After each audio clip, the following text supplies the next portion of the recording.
It's game time. The Kid Gowie. Ravens Nation. All we know is purple and black. And if you're not a Ravens fan,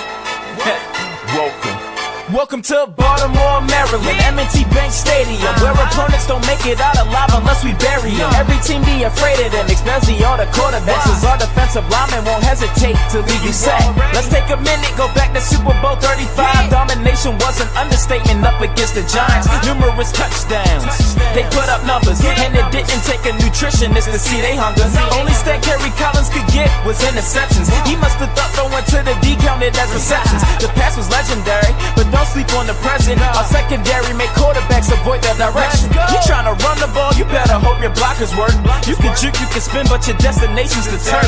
This is a man's game, being soft will get you hurt. Watch the defense force a fumble and the fans go berserk. 17 weeks, only one league out of 32 squads. No one's messing with our team. We all bleed black and purple, you can check our IVs. Raven Nation fly high, watch us all spread our wings. Put your game face on, embarrass the competition. You ain't talking about the greatest if the Ravens aren't mentioned. Screw every other team, cause those dudes are whack. In Baltimore, the only thing we know is purple and black. Go! They always win when the championship's on the line. So if you hoping that they failed, then you really wasting your time. Go and ask the 49ers, I'm pretty sure they remember when they made a comeback, but weren't declared the winner. 2 rings down, but you know they won't stop now.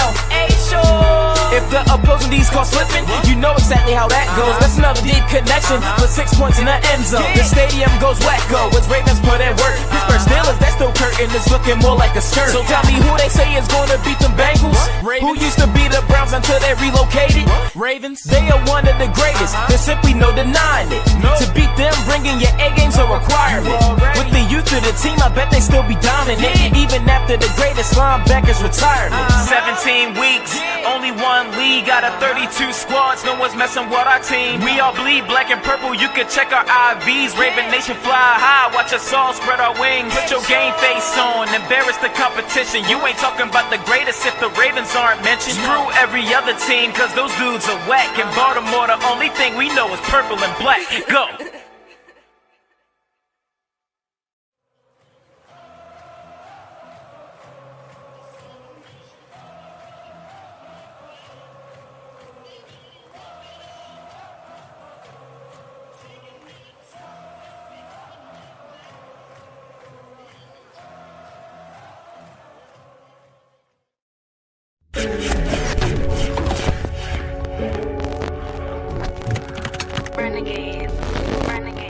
Yo, what's going on, guys? It's Sunny here. It's been a minute since I did a live stream. It's been a minute since I threw in a video. I think I took a hiatus with the AC North. We you take a break during the season. It's a little intensive. It takes a toll, especially I go to bed super late and wake up super early for my job. But anyway, we're here.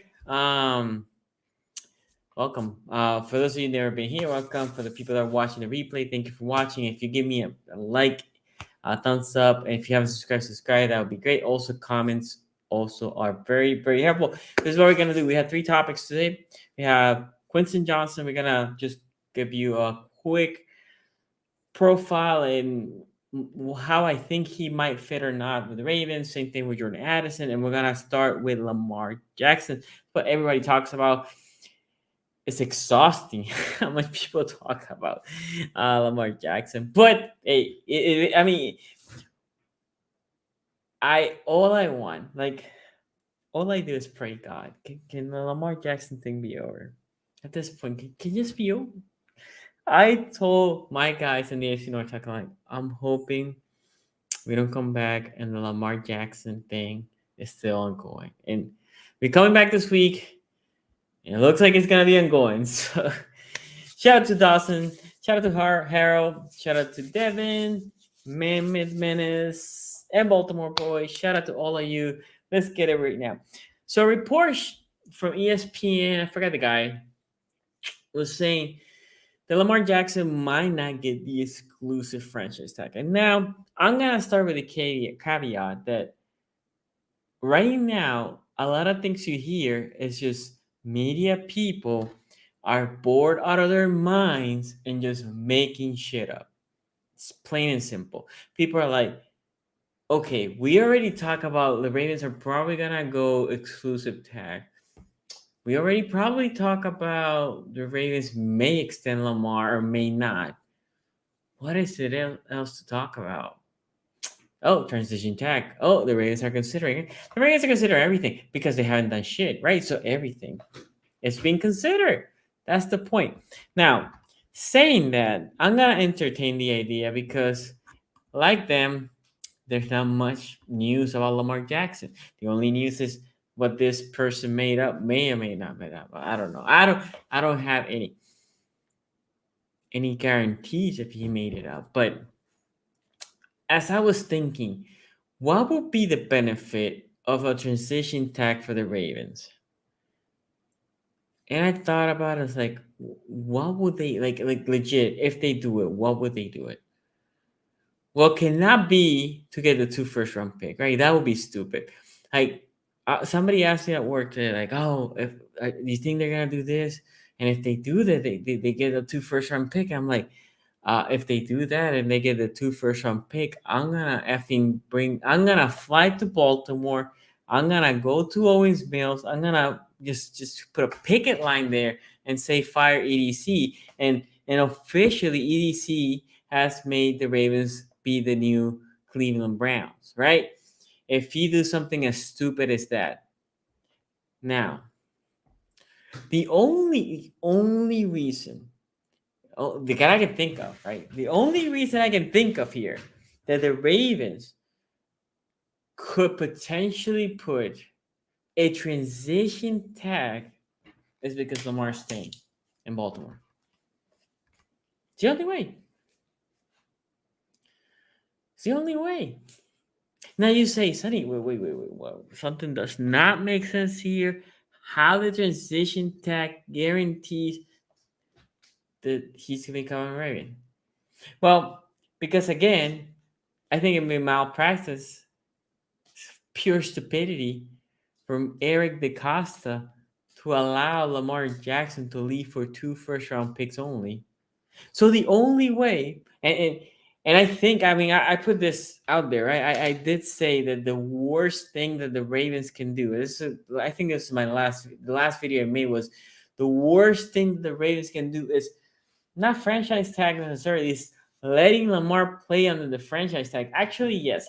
What I said is exactly was franchise tag Lamar Jackson and going to free agency, which is March 15th, with Lamar under the franchise tag. At that moment, you're saying we ain't competing this year. We're not, because we're not buyers. We can't even lure a mid tier or a like a mid player, because that mid in the offensive side. I'm saying, even in the defensive side, a guy like JPP, right? We brought them last year. You cannot say like, oh, we're building here a championship, and he's gonna look at you like, who's your quarterback? Well, Lamar, franchise tag.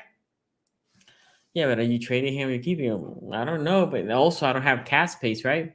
That's the worst scenario is you tag him, you make him play, he's gonna be unhappy.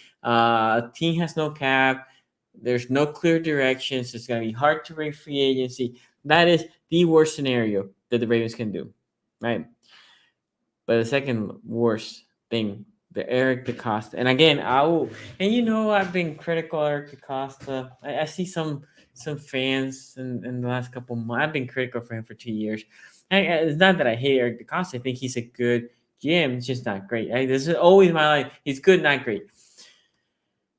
But why I say it's almost guaranteed, I think if they put transition tag, they are telling Lamar, this is what we think you're worth, right? There's a report out there. Take it for whatever it's worth. I think Jacina Anderson did it. Jacina's pretty good. Jacina is a very, very good reporter. So I'll believe what she says, right? But there's a report out there that said that Eric DeCosta flew to Miami and they were negotiating for like a week-ish, right? And then the Ravens put their best offer on the table and they were still far apart, right? So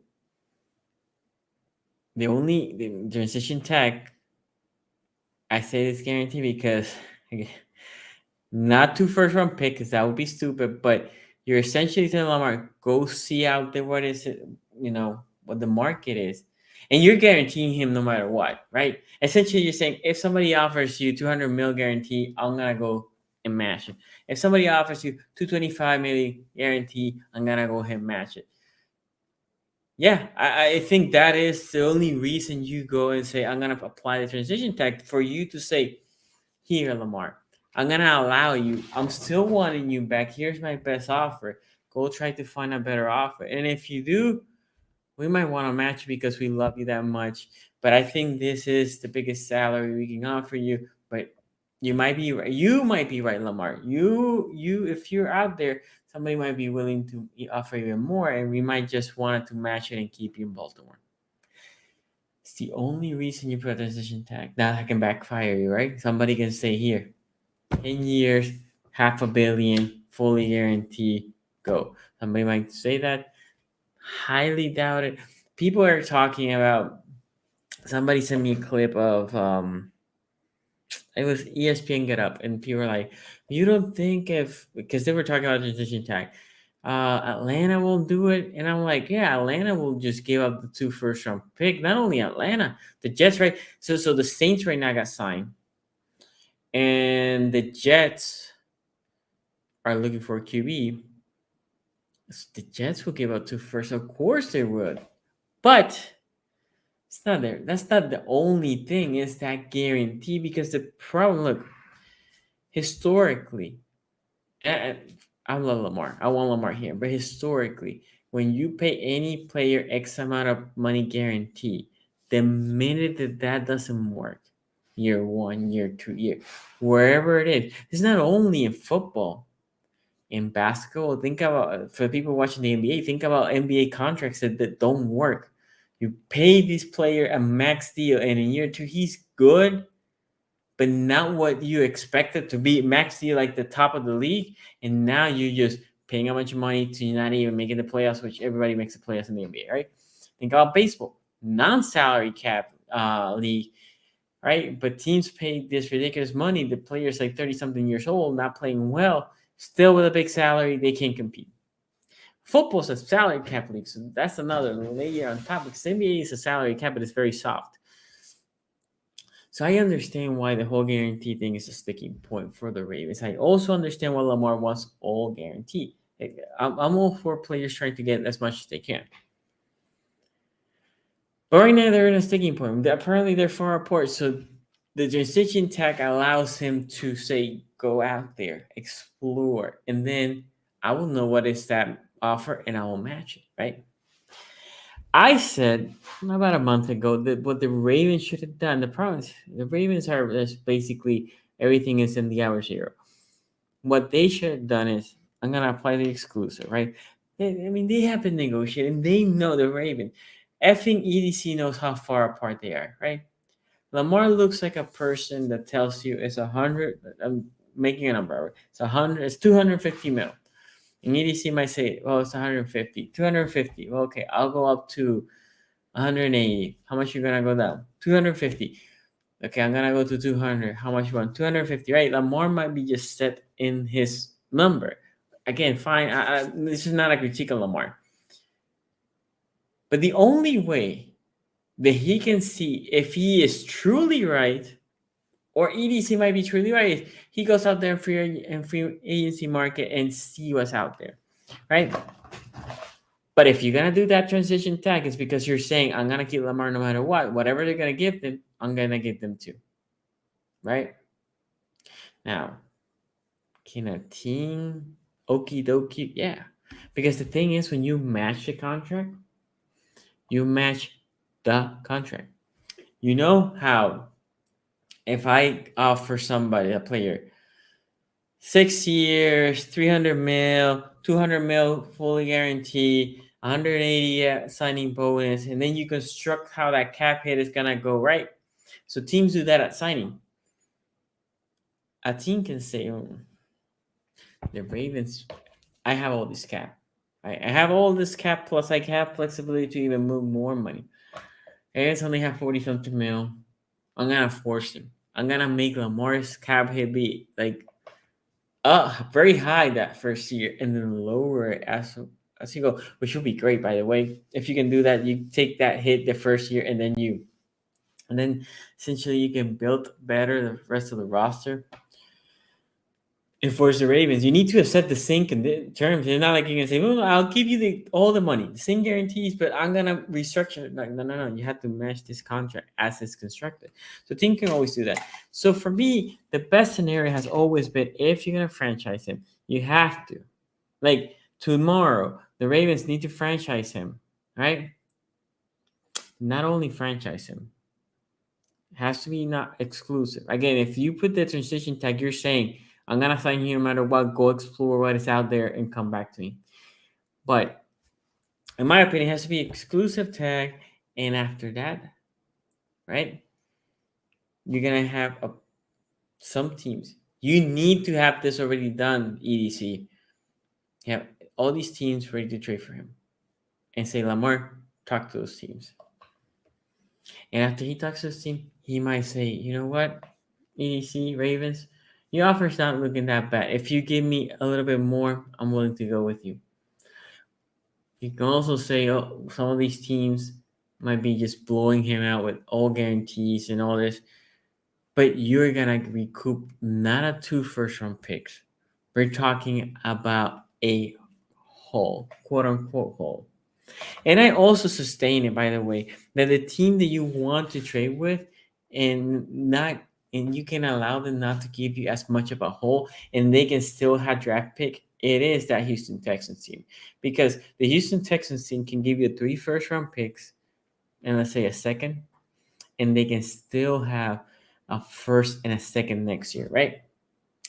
The Houston Texans can have that. And now if you had the second and 12, as I know how the Ravens are, that second round pick, I can see right now them flipping and moving maybe to 6 and getting another first round pick for the following year. And they might still get a Richardson or Levick or one of the other quarterbacks, C.J. Stroud, right? Who knows, right? We will see how the quarterback end up. And with the 12th pick, you had the 20th pick, and then the following year, you have a couple of firsts. But that at least, if you trade it for a hold, then you're like, okay, well, I love Lamar. It sucks we lost it, but you have a hole. And after that, by the way, there's a couple veterans that they might ask you, hey, can you release me? Can you trade me? Like Calais Campbell and some of the others, because all they want is to play for a ring, and they don't want to play with a rookie. Out there was a quarterback that at least a veteran, not as good as Lamar, you can bring. He signed today with the New Orleans Saints for $37.5. So we shall see. Okay, let me see some comments before I go here with my 2 profile. I would love to know, what do you think? If the transition tag is applied, do you think does that mean what, as I'm saying, that we keep him? Do you think the transition tag is crazy? The transition tag is crazy. They're not gonna apply the transition tag. They're just gonna go ahead and sign him. Okay. Excited to see what the Ravens do at wide receiver, corner, and edge. That was from Dawson. Baltimore boy, what up, man? Dan here says it will be over before AFC North talk because the franchise tag deadline is tomorrow. No. But that's not over for me. Over for me, Dan, is either trade him or sign him. Transition, or sorry, not transition. Any tag for me is not over. It's dot. What are we doing with Lamar, right? Devin here says Lamar Jackson name gets clicked, but well, true. EDC, my guy, he's a great scout. He's been behind our draft picks for a long time. He is. Let's assume he is a great scout. I don't. What I'm questioning here, man, at the minute, is his like GM skills. That's all I'm questioning. I hope the Ravens draft Jordan Addison. We'll talk about him. I wish Bishotti sells the team. He's old and cheap. Ravens need exclusive tag at minimum. I agree, Raven. The one thing I would disagree is Bishotti, he ain't cheap. The Bishotti, think about from Flacco through here, right? Flacco got the highest paid money for a quarterback. As far as I remember, Marlon Humphrey got like a top 3 when he got his deal. Rogue One is like top linebacker, I think, at this moment. We pay, I think, the highest pay safety when we got Earl Thomas, right? That was a mistake, but we did that. And now we with Williams, he's top of the market in safety. Trying to think who else. Stanley got the highest paid left tackle when he got his deal. I know Marshall Yanda was the highest paid guard, or one of the highest paid guards when he was here. So we have had a couple positions, right? Well, I mean, O-line. We have paid O-line as well. And Flacco was a quarterback. It was short-lived, 2 weeks. Oh, no, 2 weeks, like 2 days. He was the highest quarterback paid.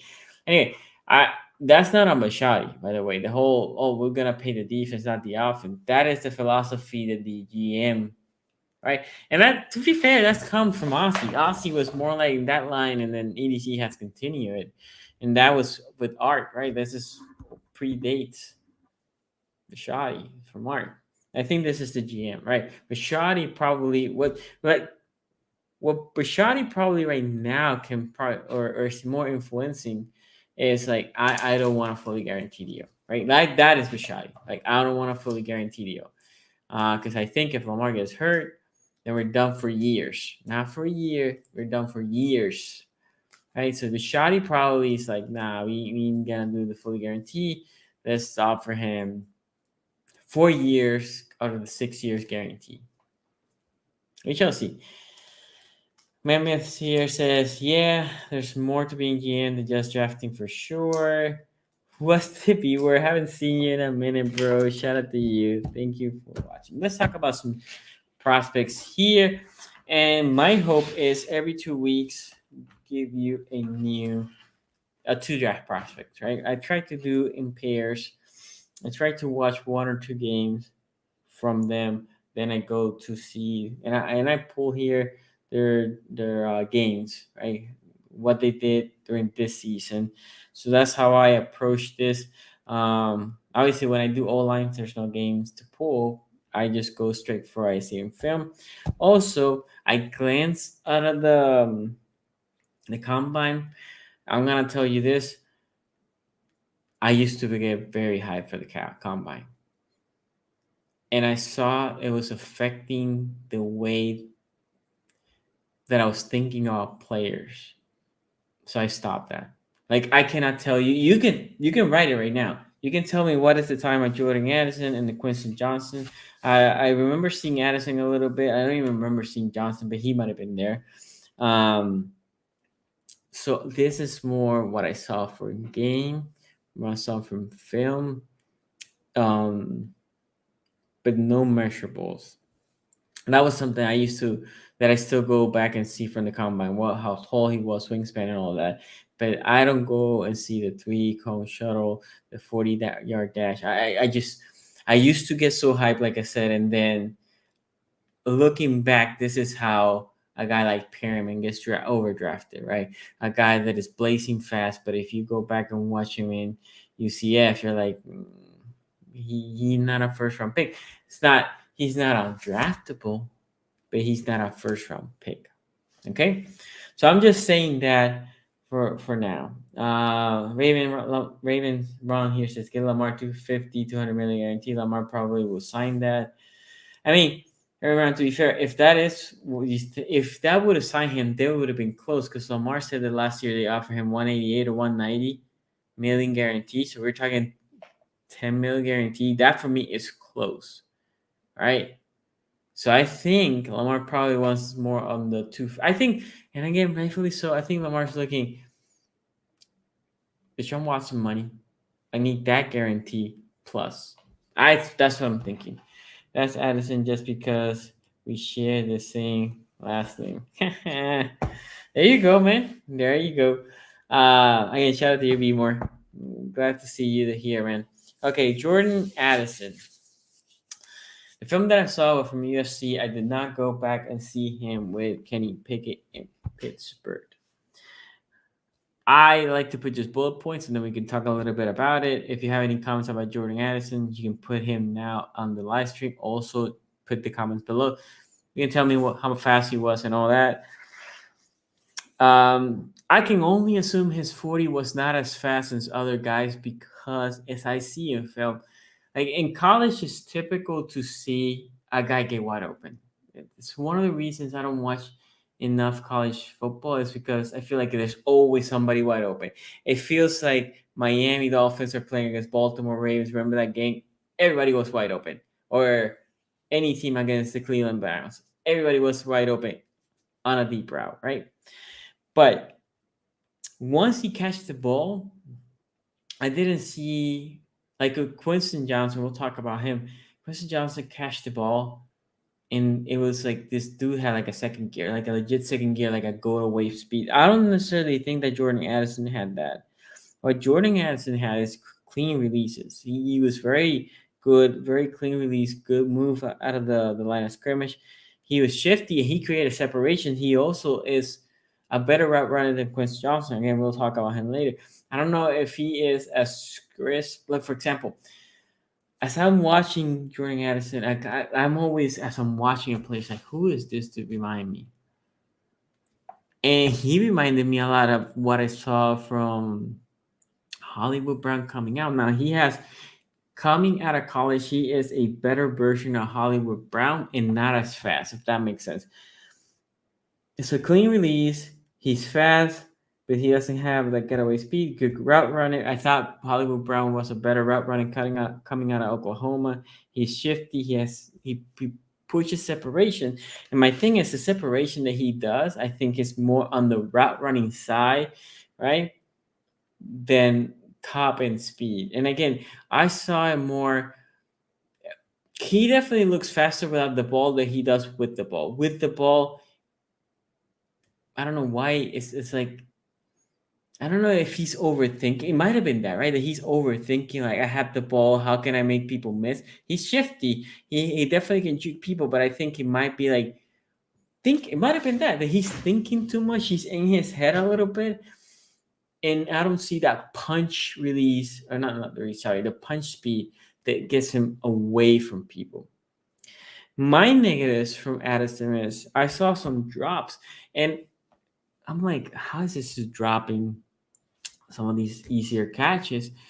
And then as you see him, if you go back and watch him, if you've been in this channel for a while, you know the thing that I hate the most about receivers is they let the ball come here, come to where my Under Armour logo is, come the ball to the chest, right? I want them to catch it cleanly and transition it, right? Clash, transition. That's what I want to see from my receivers. But Jordan Addison, what he does better than Hollywood is he does know how to move his body and catch the ball if the ball is away, or he needs to stretch and go down. But more often than not, if he doesn't have to stretch himself to catch it, right, because the quarterback maybe didn't make a clean throw, he just lets the ball come in. He lets the ball come in. He lets the ball come in, right? And I was like, why? Right? When you let the ball come in, when you're doing this, I don't know if you can see myself in the camera, right? That's what Marlo loves. That's when Marlo puts that fist between the arm and the torso, right? That's when you, as a receiver, that's when you just grab it, strong hands, grab it, and then you transition, right? But if you're letting the ball come, that ball is loose all the way to your chest. Plus, if it hits the chest in the wrong way, it's bounce out, right? So I think that's the problem that I see with Jordan Addison. I don't know if he doesn't trust his hands as much. Can be he's just more comfortable with this. But that was my problem with Jordan Addison. Like, hands for me, God knows is the main thing on a receiver, right? Like hands. You can be as fast as you want. If you don't have hands, I don't want you here, or I don't want you with the Ravens. And he doesn't have bad hands, but he doesn't have great hands. Like he doesn't have consistent hands. Is the right word. I need more consistency out of Jordan Addison. What I'm seeing. So if you say, Sonny, so what do you think Jordan Addison, in the grand scheme of things, can he help the Ravens? I think he can help the Ravens. I actually think he might be able to complement Bateman, but I think Bateman's a way better overall receiver than Jordan Addison. Right? I know we all like the new shiny toy, but I do think Bateman is a better receiver than Jordan Addison. I think actually Bateman is a better receiver. If I'm thinking Bateman coming out of Minnesota and Jordan Addison, and they will be drafted similar space, right? I actually think Bateman was a better receiver than Addison, right? Um, Also, Addison's rank similar to Bateman, right? Not super strong, so definitely he would be more in the shifty side. Look, also putting my biases out there. I think what Lamar needs and this team needs is more of a receiver on the Anquan Bolden side, Steve Smith side, right? Like a guy that just wants the ball. I don't necessarily think that's Addison, right? So overall, I think I like Addison. Would I be super disappointed if we draft Addison? No. I think he is somebody that can add to the Ravens receiving core. Is he as good as some of the receivers that came last year? Um, I'm blanking. Olave, Garrett Wilson. He ain't better than those two. For sure, he's not better than those two. Um, I actually, in an ideal world, I think Jordan Addison is actually a second round pick. Like if you ask me, Sonny, where will be the perfect place to draft Jordan Addison?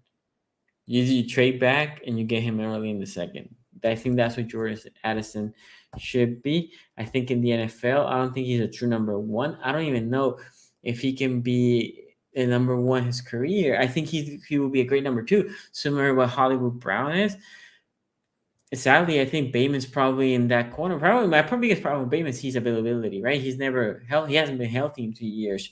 But I think Bateman's a better receiver, but he can complement Bateman, and with Duvernay and a tight end core, he can be a good piece for the Ravens. I just think if we draft Jordan Addison, I can see it, people getting hyped like we got our number one receiver, and I think Jordan Addison is not a one. He is more of a two, which is fine. We can live in the world that we don't have number ones and there's a bunch of number twos, and that's okay. I just taper expectations because I see a lot of people on Twitter like, "Oh, Jordan Addison, like he's just gonna eat," and yeah, he will have his moments, but I don't think he's a true number one. Okay, if you see your games, and here I'm looking at just the game profile that he has against Utah, 565. That's okay. Utah is a stingy defense. Notre Dame, 345. Notre Dame's not that great of defense, in my opinion. I would expect them more. He ate alive. UCLA with 11 catches, 178. Colorado, I mean, I'm assuming he got injured or he got pulled because only one reception for 2 yards in a blowout win. Against Utah again, he had a better game, 7 receptions on a buckle 6, 1 touchdown. So he has good and bad games in my opinion. But overall, he has a lot of production. He does have a lot of production. I actually think in Pittsburgh he had even better production, if I'm not mistaken. Yeah, in Pittsburgh he was eating alive. Now, level of competition wasn't as good, but he was eating those teams alive. Okay, again, Jordan Addison, I think he's a good receiver. Don't get me wrong, that's not I hate the kid. I think he's a good receiver, not a great receiver, not an amazing receiver. I think he's a number two. I just think the expectations of Ravens fan, if he gets drafted number one, y'all gonna be disappointed. You will have the segment of the Ravens fan there.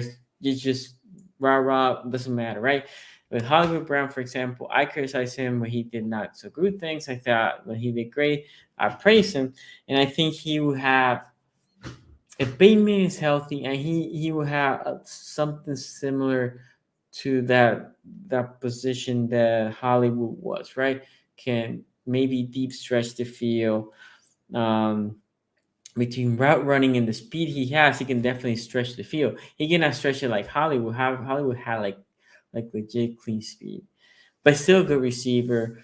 I would like for him to trust his hands a little bit more. Okay, let me see some of his comments before I go with Johnston. Be more Raven. Gunny here says, I personally take Hyatt, JS, and Flower, Mims over Addison. And my goal is to do JSN and Flowers next week, by the way. Who's throwing to these wide receivers? Tyler? Okay, I'm putting this as we are keeping Lamar, right? That's how I'm approaching this because Lamar's on the team. If Lamar gets traded, I can tell you this right now. I'm pivoting and just doing draft review on all the quarterbacks. Right now, I'm just watching the quarterbacks on a distance.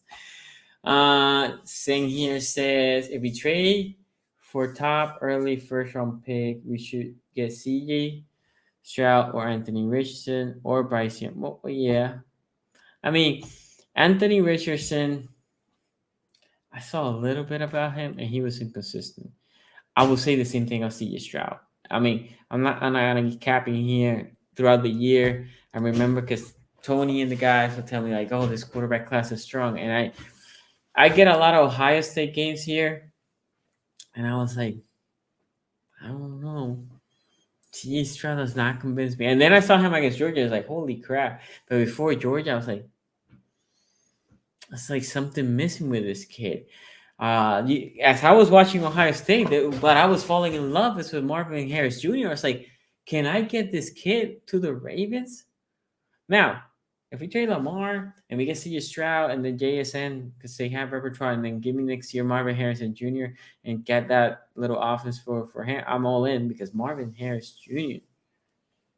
God damn, that kid can play. I love him. I love him. Devin Stenson Bennett. All these Stenson conspiracies are getting scary. Yeah. Let's move on from the conspiracy. By the way, if we do keep Lamar, one more thing I will say. I think you should trade. If there's any value, let's say somebody's willing to give you a third. I mean, if it is a second, even better.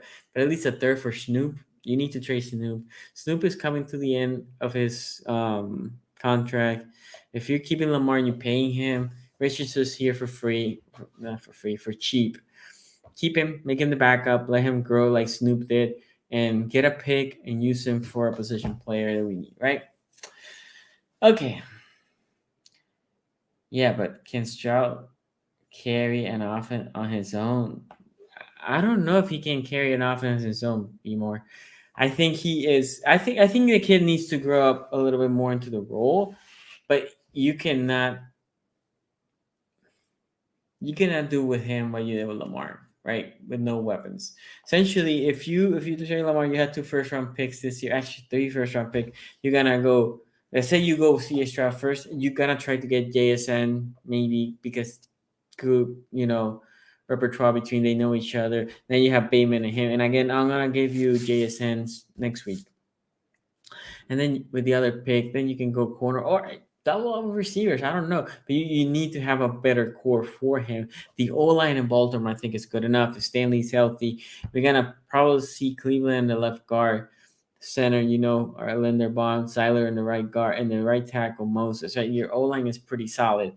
I will not be opposed to drafting a guard, second or third, if we have a second. I know we don't have one, and let him grow for Seiler the following year, especially if we sign Lamar again. There's gonna be contracts that need to be trimmed going forward. Okay.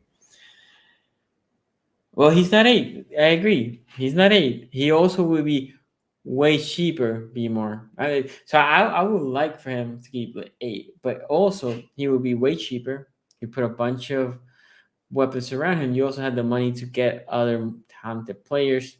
If you get 8, obviously, I'm gonna make another video, but just as a side note, for example, what the Packers did with Rodgers is essentially what we need to keep doing. If you sign Lamar on the money that we were talking, right? If you're saying Lamar, you are the top, and this is my argument with any of these quarterbacks. So they did it with Mahomes as well. If you say Mahomes, Lamar, Burrow, whoever, you are top of the league, top 3 pay quarterback, and you're taking 15-20% of your cap. Next thing you need to do for that quarterback is build the O-line, right? Because the O-line is to protect. You're protecting your investment. But from there, the receivers and the tight end, you need that quarterback to make them better. You need to let the quarterback make them better. Like Rodgers, he was frustrated, but he needed to make the receivers better. Like Mahomes, think about when Mahomes had Juju was an outcast. Thuney was an outcast. Nicole Harman, a second round pick, he's okay. And they drafted a guy, second round, third round pick. That is his receiving core. And what Mahomes did, he made them better. He had Kelsey, and the rest was mostly outcasts and mid tier receivers. And Mahomes with that made them better, led the league in yards.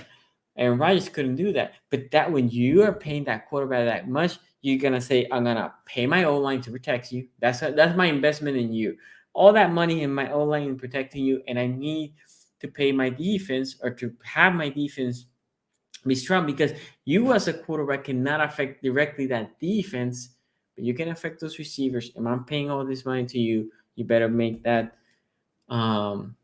weapons better. And you can see again, Mahomes and Rodgers, those two are getting top of money market, and that's how those teams are approaching it, right? In the case of Burrow and Herbert, they haven't been paid. We'll see when they get paid. Which Georgia player do you see the Ravens drafting? Gotta be at least one, right? I don't know. I love the tight end, but we have like 1,000 tight ends here. So anyway, let's talk about Quentin Johnston. Quentin Johnston. I actually watched a couple of his games throughout the year. This is a guy that I'm not gonna lie. This is the guy that I wanted to love.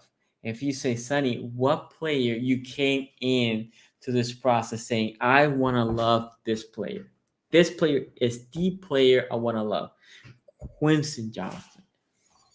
Because, again, I'm still evaluating some of the other guys. But the other guys, maybe 6'1", some of them had a good day. 6-ish, sub 6 foot, most of these guys. But Quentin Johnston's a specimen. He is what you will love as a receiver. And that is where it ends. As the year was going on, I remember telling Tony, like, something about this kid that is like not clicking. Like there's something like, it's like, I want to love him, but I watch him play and I can't love him. Okay, I'm going to tell you what I like about him. And sorry, I'm not looking at the camera. I'm just looking at my notes here. When he catches the ball and he becomes a runner, electric. Actually, what he reminded me after he catches the ball, I don't know if you guys remember this guy coming out of Colorado, Laviska Shenault. I think he is in the Jaguars. And Deebo Samuel. The difference is with Laviska Shenault, I said in that draft that I thought he was more of a running back. Legitimate running back. Deebo can be both. But both of them, there's a difference between being a receiver once you catch the ball and running like a running back. A running back doesn't necessarily shy away from contact. He looks for you to miss and keeps trying to extend the yards, right? That's what running backs do once they get into the, that second level. Receivers, on the other hand, not all, but some of the receivers, for the most part, once they catch the ball, anytime somebody gets close, you see most receivers, like, especially in the boundary, go outside, not trying to fight for that extra yard, unless if the game's in the line, right? But this guy does fight for that extra yard. Love him after the ball. And he does have, different from Addison. Again, I don't know their 40s, but different from Addison, this dude has that second gear and speed. Once he catches the ball, he actually leaves. You can see that getaway speed. And this dude is massive, maybe because he has such a long legs. But I'm like, how is this guy getting away? When I'm watching I'm watching a couple different guys. But for example, Addison, if you watch a lot of the games that he was good, he's like wide open all the time. But once he catches the ball, again, I'm not seeing that. And people sometimes catch it. Like Johnston, I'm like, well, how is this guy so fast? He has good vision. Obviously, great size. Main thing of him, this dude is a giant. and strong. I think he's 6'2", 6'3". I don't know. He looks like a 7-footer in that field. And he plays fast. And the reason why I put that there too is because think about big receivers. You usually don't associate a big receiver with playing fast. The guy from the Chargers that used to be in Clemson, Williams, not necessarily a guy that I would say he plays fast, but great receiver. He catches the ball. He knows how to catch the ball. Now a couple of the other big receivers, I never associate them with being fast. Some of them are great route runners, which create separation, which helps them with speed, because once you create separation, you become open, right? Anyway, that is the main thing with Johnston. 6'4", damn. I mean, he looks like a giant. He does look like a giant. Again, I haven't checked combine, because combine, again, I'm trying to not add that bias. Before we keep going, let me see here. Do you think Lamar is getting traded after the tag? Braven, I actually, if you said what is your odds, I think he gets traded. That's just me. Anyway, keep going back to Johnston here. The most frustrating thing with Johnston. Again, I was telling you that I was watching him and I'm like, I want to love him, but there's something. And as I'm watching back and I'm watching these games, and I'm like, I know what it is. It's the same thing why I did not like Claypool. Now, this kid is better than Claypool. He doesn't play big. He might be a giant. He doesn't play big. He doesn't high-pie the ball. I'm just going to take what B More here says, that he's 6'4". What would I want a 6'4" receiver? What I want him is because Lamar can throw it 8 feet high, 9 feet high, and this dude is such a big guy that he can just go and get and catch it. Claypool, as Tony will tell you, he used to just jump and grab it here. But at that point, why are you jumping? If you're grabbing it here and Claypool was big, don't let the ball get into your chest. Right? Extend, grab, transition, go. Right? Extend, grab, transition, go. Well, Johnston does the same shit. He jumps sometimes for no reason because he's a giant. And he doesn't high point the ball. Drives me crazy. Ball goes to the chest. Ball goes to the chest. Ball goes to the chest. He loves to. By the way, he does this great. Basket catch, right? Basket. And again, he does have great speed. I'm assuming his 40 time was better than Addison, right? I can only assume. But basket catch. But I'm like, I think he got so used to having the ball here, corral that ball like a baby, that he doesn't extend, catch. That ideally is what I want to see from my receiver. And when he's that big, if a corner is in his grill, dude, you can extend that corner.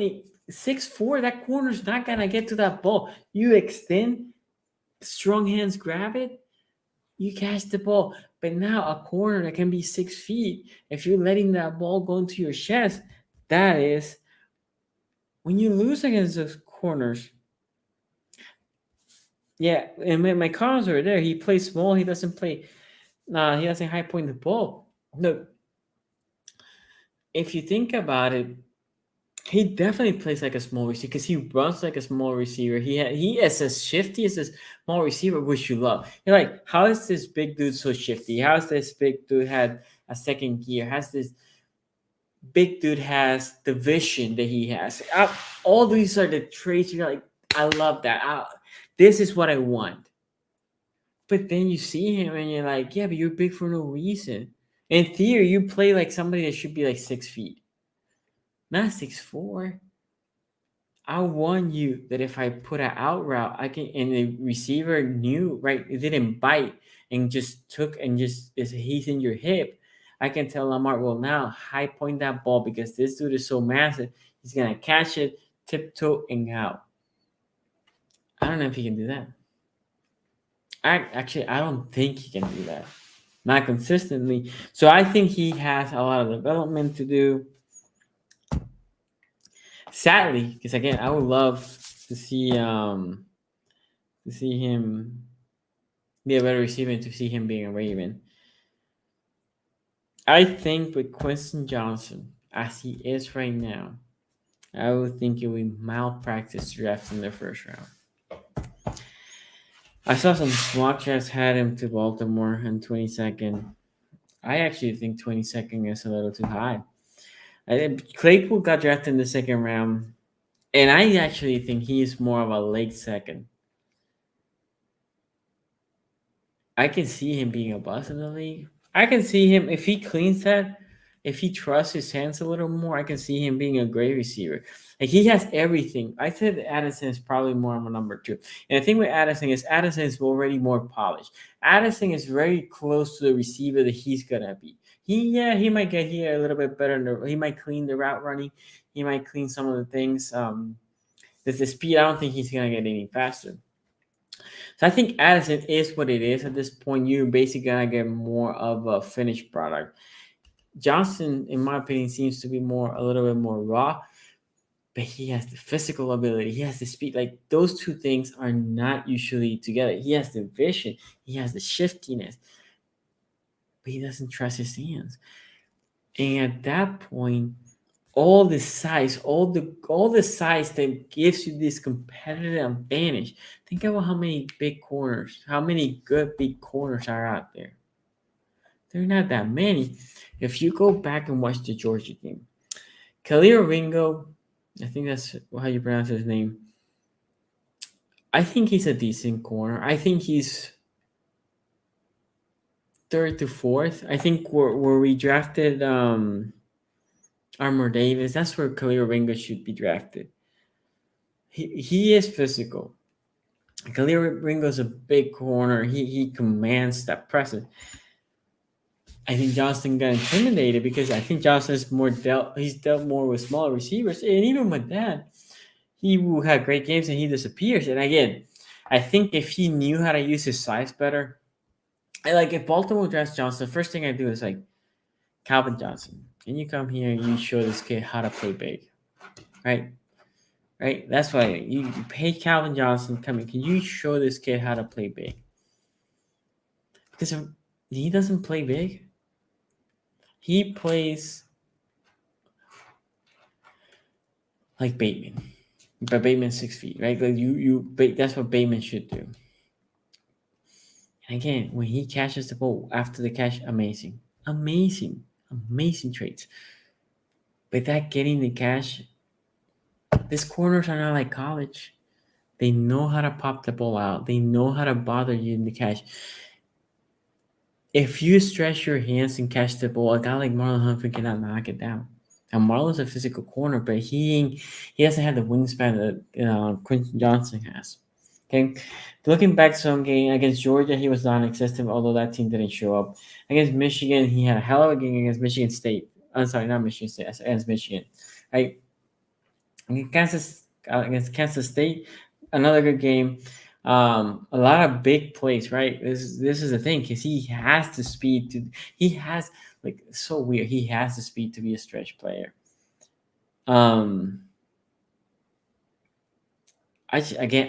The thing is, different from Addison. Again, I do think Johnston can be a number one. Johnston has all the traits. If he cleans, if he trusts, if he does that, now we're talking about a guy that can be like a legit superstar in the league. The question is, can he do it? Can he trust his team? Can his psyche be like, no, I'm going to always try to get that ball out there and grab it, right? Try to reach for the ball and grab it. Because unless the corner's behind me, right? Unless the ball's thrown to them, to the corner, and even with that, I can stretch and get it. Like if he just trusts his hands and says, I'm going to deliberately just catch with my hands, not let it in, right? Why jump for no good reason? Because when you jump, you're more vulnerable. You jump if you need to high point and grab the ball. If I don't need to jump and I can just grab it and stride and keep running, you're getting more yards. Like these are the things that the kid. I think he just needs more polishing. I think his ceiling is higher, but his floor is lower than Addison. I think definitely that guy that if he's a Raven, I will be more excited than if we draft Jordan Addison. But I'm also thinking this is a guy that might frustrate you even more than some of the other receivers. Like him, don't love him. He has a lot of the traits that you want from a receiver that Baltimore does not have. Bateman is our tallest receiver, I think, right now, 6'1". I know we have Victor, but from our normal starting lineup, we have him, Bateman, 6 to 6'1", 6'1" on a good day, but mostly 6 something. Then you had Duvernay under 6, Prochet under 6, and I think Wallace is under 6, right? So obviously he adds a dimension that we don't have. But you have to have right coaching with him, and the problem is, do you have faith in the Ravens? We have not developed a receiver in forever.